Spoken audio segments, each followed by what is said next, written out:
Class 12th में simple microscope का question important है। हर साल बोर्ड एग्जाम्स में सिंपल माइक्रोस्कोप या कंपाउंड माइक्रोस्कोप से क्वेश्चन पूछा जाता है। पिछले साल भी पूछा गया था क्वेश्चन, उसके पिछले साल भी पूछा गया था, यानी लगभग हर साल आता है।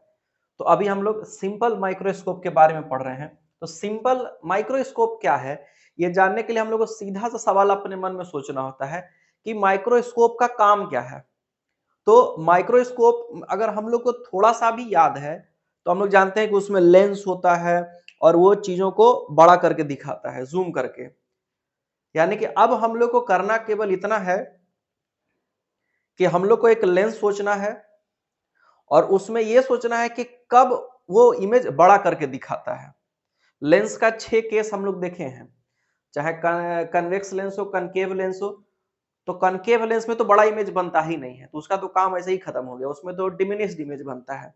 बच गया कन्वेक्स लेंस, उसमें 6 केस है टोटल, और उसमें भी आपका मोस्ट ऑफ द केस ऐसा है जिसमें हम लोग मैग्नीफाइड इमेज नहीं निकाल पाते हैं। तो मैग्नीफाइड इमेज का केस हम लोग को सोचना है कि एक लेंस के लिए। तो देखिए, मान के चलिए कि अगर यहाँ पे ये लेंस है, तो माइक्रोस्कोप में क्या होता है, हम लोग जो ऑब्जेक्ट है उसको एकदम पास में रखते हैं। तो एकदम पास वाला केस आपको सोचना है, एकदम पास वाला, सबसे पास में क्या हो सकता है। तो between focus and optic centre वाला जो केस था, फोकस और ऑप्टिक सेंटर के बीच का जो केस है, उसमें क्या होता था, उसमें एक वर्चुअल इमेज बनता था और मैग्नीफाइड भी होता था। बस यही है सिंपल माइक्रोस्कोप का कहानी। सिंपल माइक्रोस्कोप और कुछ नहीं है, यही है कि एक आपका कन्वेक्स लेंस होगा और उसमें आपको क्या करना है, उसको जो ऑब्जेक्ट है उसको फोकस और ऑप्टिक सेंटर के बीच में रख दीजिए, आपका मैग्नीफाइड इमेज मिल जाएगा। उससे रिलेटेड छोटा सा इक्वेशन है, वो हम लोग डिराइव करेंगे। तो आइए समझते हैं सिंपल माइक्रोस्कोप का कहानी। यहां जो दिख रहा है आपको वो क्या है, माइक्रोस्कोप है। सिंपल माइक्रोस्कोप इसी को कहेंगे, यानी है कुछ नहीं। सिंपली देख लीजिए, एक कन्वेक्स लेंस है और इसके अलावा कुछ नहीं है। और यहाँ पे ये आपका ऑब्जेक्ट रखा गया है। ऑब्जेक्ट आप एरो भी बना सकते हैं, एरो ज्यादा बढ़िया होता है, पेंसिल तो बनाएगा नहीं एग्जाम में, तो एरो बना लीजिए। अब इसका रे डायग्राम हम लोग बनाते हैं। तो दो रे हम लोग लेते हैं, एक रे आया पैरेलल, पैरेलल रे इसके फोकस से पास कर रहा है। दूसरा रे हम लोग ऑप्टिक सेंटर से पास कराए, विदाउट डेविएशन पास कर गया। अब चूंकि इसका वर्चुअल इमेज बनता है, हम लोग इस साइड से देख रहे हैं, तो इसका इमेज यहाँ कहीं बन रहा है। अब ये इसका रे डायग्राम हो गया। जो ऑब्जेक्ट इतना छोटा है उसका इमेज इतना बड़ा बन रहा है, और ये कैसा इमेज बन रहा है, वर्चुअल इमेज बन रहा है, क्योंकि सेम साइड में हमेशा वर्चुअल इमेज बनता है कॉन्वेक्स लेंस के केस में। तो ये वर्चुअल इमेज बन रहा है। अब इसका जो इंपॉर्टेंट है सिंपल माइक्रोस्कोप का, वो है उसका मैग्निफिकेशन। तो एक एक करके हम लोग पढ़ लेते हैं क्या क्या इसके बारे में लिखा हुआ है। लिखा हुआ है, simple microscope is an optical instrument to see tiny object as magnified one. यानी सिंपल माइक्रोस्कोप एक ऐसा ऑब्जेक्ट है जिसमें हम लोग छोटे छोटे चीजों को बड़ा करके देखते हैं। अब इसमें इसका प्रिंसिपल क्या है, a simple microscope is based upon the fact that when object is placed between optic centre and the principal focus of convex lens then it will form a virtual erect and magnified image. ये important है, magnified image on the same side of lens. यानी अगर simple microscope का working principle आता है तो simple यही है कि it works on principle that किसी ऑब्जेक्ट को अगर आप फोकस और ऑप्टिक सेंटर के बीच में रखते हैं तो वो मैग्नीफाइड इमेज बना देता है। लेंस में भी हम लोग यही करते हैं, ऑब्जेक्ट को एकदम लेंस के पास रखते हैं, तो एकदम पास में रखना। एकदम पास का केस क्या था, ऑप्टिक सेंटर और फोकस के बीच में। अब इसका इंपॉर्टेंट है मैग्नीफाइंग पावर, इसी के लिए इक्वेशन वगैरह हम लोग को निकालना होता है। तो मैग्नीफाइंग पावर क्या है, अब ये इसका डिफिनीशन समझना बहुत जरूरी है। अगर इसका डिफिनीशन नहीं समझे तब फिर जो है पूरा कहानी खत्म, फिर कुछ समझ में नहीं आने वाला है। इसके स्टेटमेंट को बड़े प्यार से समझिए, क्या कह रहा है, magnifying power of simple microscope is defined as the ratio of, यानी कि मैग्नीफाइंग पावर रेशियो, किसका किसका ratio, the angle subtended by image, image के द्वारा जो एंगल बन रहा है at the eye to the angle subtended by object at the eye, यानी जो ऑब्जेक्ट है और जो इमेज है दोनों एंगल बना रहा है कुछ ना कुछ आंख के पास में, तो उन दोनों के एंगल का रेशियो।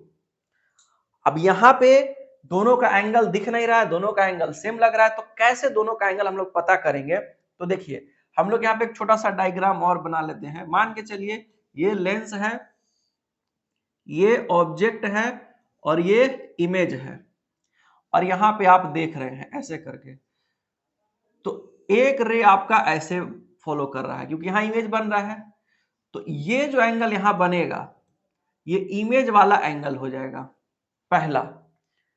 इसको मान के चलिए कि ये बीटा है, इमेज बाद में बन रहा है तो बीटा।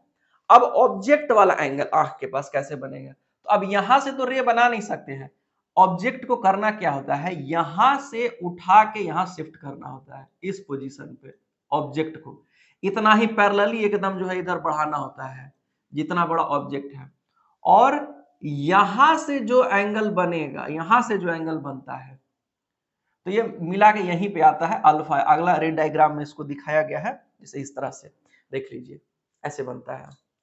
ये आपका ऑब्जेक्ट था और इसको जब पैरेलली शिफ्ट किए, पेंसिल कलम से बनाइएगा एकदम ठीक बनेगा, ऐसे बनेगा, तो ये आपका हो जाएगा एंगल अल्फा। और जो इमेज था उसके साथ जो एंगल बन रहा था आंख के पास में, वो आपका हो गया एंगल बीटा। तो ये बीटा एंगल, ये अल्फा एंगल, और इन्हीं दोनों का रेशियो मैग्नीफाइंग पावर होता है लेंस का, बीटा बाई अल्फा। ये चीज समझना जरूरी है कि किसका किसका रेशियो हम लोगों को लेना है। अब अगर ये समझ गए तब फिर एकदम आसान है, फिर कुछ नहीं है। क्या क्या है देखिए, since alpha and beta are very small angle, alpha और बीटा वेरी स्मॉल एंगल है, तो अल्फा को हम लोग tan अल्फा लिख सकते हैं और बीटा को हम लोग tan बीटा लिख सकते हैं, क्योंकि जब एंगल छोटा होता है तो जैसे tan 0 डिग्री का वैल्यू 0, यानी एंगल जब छोटा तो जो एंगल वही उसका वैल्यू। तो अगर tan अल्फा में अल्फा अगर बहुत छोटा है तो इसका वैल्यू लगभग अल्फा के बराबर, और tan बीटा अगर बहुत छोटा है तो इसका वैल्यू बीटा के बराबर होगा। ये स्मॉल वैल्यू के लिए, क्योंकि जो एंगल्स एक्सपेरिमेंट में यूज होता है वो बहुत कम होता है, डायग्राम दिखाने के लिए हम लोग बड़ा बड़ा एंगल बना देते हैं, रियलिटी में 0.05 डिग्री मतलब इस तरीके का एंगल यूज होता है। तो इतना छोटा छोटा एंगल के लिए tan अल्फा बराबर अल्फा, tan बीटा बराबर बीटा लिख सकते हैं। अब tan बीटा इक्वल टू क्या होगा, तो डायग्राम में देख लीजिए, ये है आपका एंगल बीटा और ये आपका है ट्रायंगल ऐसे, ये पूरा ट्रायंगल है बीटा वाला ट्रायंगल। तो tan थीटा होता है perpendicular by base, tan theta क्या होता है, परपेंडिकुलर बाई बेस। तो इसके लिए परपेंडिकुलर का काम कर रहा है हाइट ऑफ ऑब्जेक्ट, जिसको a डैश b डैश से दिखाया गया है, बाई बेस आपका हो जाएगा a डैश o हो जाएगा, या यहाँ पे c लिखा गया है तो हम लोग c ले लेंगे यहाँ पे। तो tan बीटा बराबर a dash b dash, a dash नहीं दिया गया, b डैश नहीं दिया गया, बाई c, और a डैश डैश नीचे लिखा गया है, चलिए कोई बात नहीं। एंड tan अल्फा, अल्फा का एंगल यहां से है, तो ये हाइट हो गया, यहां से यहां का हाइट इसका और बेस सेम रहेगा दोनों का, तो इसका जो हाइट है वो b से लिया गया है, तो b और a डैश या बी ए भी लिख सकते हैं, तो बी ए बाई सी ए, ये हो गया आपका। अब मैग्निफिकेशन क्या है, मैग्निफिकेशन है बीटा बाई अल्फा, तो tan बीटा का वैल्यू है आपका a dash b dash by c a, और tan अल्फा का वैल्यू है ए बी बाई सी ए। दोनों को डिवाइड कर दीजिए, तो डिवाइड करेंगे तो उल्टा हो जाता है, रेसिप्रोकल हो जाता है, हम लोग जानते हैं। तो ये वैल्यू डिवाइडेड बाई ये वैल्यू, यानी a dash b dash dash है a dash b dash by c a divided by a b by c a करेंगे तो मल्टीप्लाई करके डायरेक्ट लिखा गया है सी ए बाई ए बी, सी ए से सी ए कैंसिल हो गया, a dash b dash by a b आपका बच गया। ये हो गया आपका मैग्निफिकेशन। अब ए डैश बी डैश क्या है, तो ए डैश बी डैश है साइज ऑफ इमेज, जो ए डैश बी डैश है वो क्या है, साइज ऑफ इमेज है, और ए बी क्या है, साइज ऑफ ऑब्जेक्ट है, यानी एच डैश करके साइज ऑफ इमेज कर लेते हैं और एच बराबर साइज ऑफ ऑब्जेक्ट, या v बाई यू इसी को लिखते हैं। तो हम लोग ऐसे भी जानते हैं लेंस का जो मैग्निफिकेशन होता है वो क्या होता है, v बाई यू होता है। अब हम लोग यहाँ पे इसका यूज करते हैं मैग्नीफाइंग पावर के लिए, तो हम लोग जो है थोड़ा साइन कन्वेंशन में चलते हैं। अब यहाँ पे देख सकते हैं आपका रे इधर आया है तो सारा साइड इधर वाला क्या हो जाएगा नेगेटिव, और इधर वाला डिस्टेंस सारा हो जाएगा पॉजिटिव। तो जो इमेज डिस्टेंस है वो हम लोग को लेंस के लिए जो इमेज डिस्टेंस होगा वो क्या होगा, तो लेंस में जो इमेज बनना चाहिए वो कहां बनना चाहिए, सोचने वाली बात है कि अगर एकदम बहुत दूर बन जाएगा तो दिखाई देगा, एकदम पास बन जाएगा दिखाई देगा, कहां बनना चाहिए कि दिखाई देगा।